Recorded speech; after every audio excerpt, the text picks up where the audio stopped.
So this is our second lesson of Unit 4. And just as a quick review, I just want to remind you guys that when you have a power to a power, you're simply just multiplying them. So this is going to be 5 to the negative 10. We can even go further and rewrite this as 1 over 5 to the 10, because a negative exponent means we can bring it to the denominator. Similarly, for D, we can go ahead and actually multiply all of this. So it's going to be 4 to the 2 times negative 2. So that's 4 to the negative 4. Squared, which means it's going to be 4 to the negative 8. And then also for C, 3 to the 7 to the 0, we know is really going to be 3 to the 0, and anything to the 0 power is 1. So this is just a quick reminder of our exponent rules. Okay, for exercise number 2, we're noticing now that we can have some fractional exponents, such as 16 to the 1/2. And if we take a look at 16 to the 1/2 squared, we can actually rewrite this as 1/2 times 2, which is really 16 to the 1. 16 to the 1 is 16. Now it says, what other number squared yields 16? All that means is what squared will give you 16? Now we know 4 squared will give us 16. The reason why we're looking at this is so that we can say 16 to the 1/2 is really the square root of 16, which gives us 4. So you're kind of making this connection that 4 squared is 16, so undoing it would be the square root. So that 1/2 really represents a square root. Anytime we see that 1/2, we now know to think of a square root. We can see that right down here. Exercise 3, test the equivalence. So 25 to the 1/2 is really just the square root of 25, which we know is 5.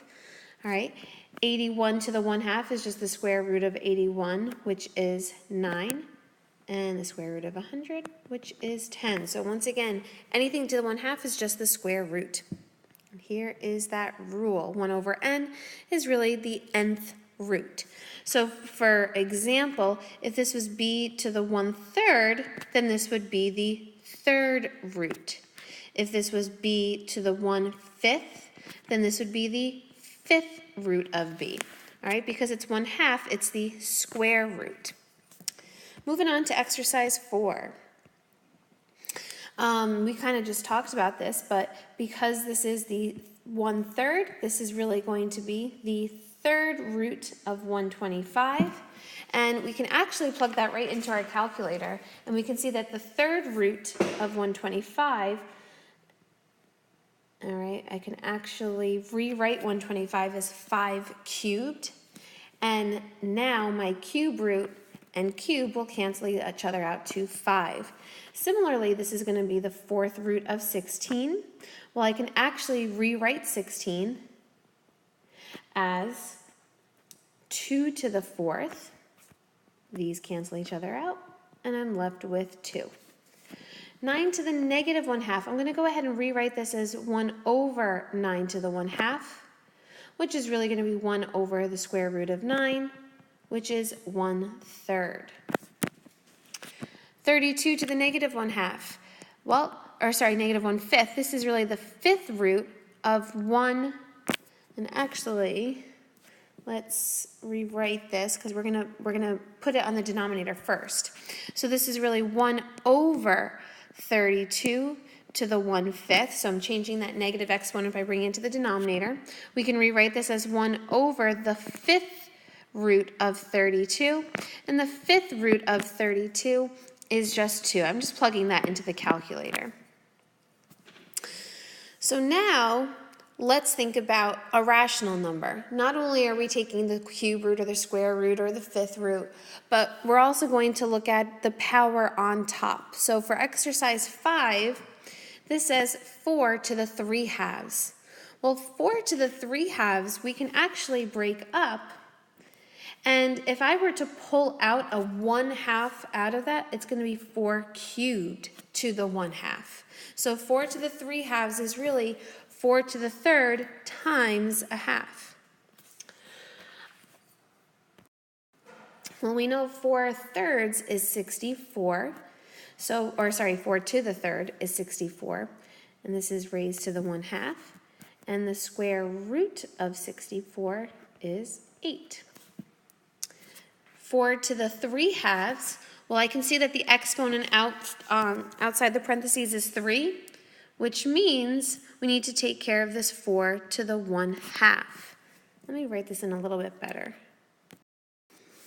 So 4 to the 1/2 to the third is going to result in that 4 to the 3/2. Now 4 to the 1/2 is really 2.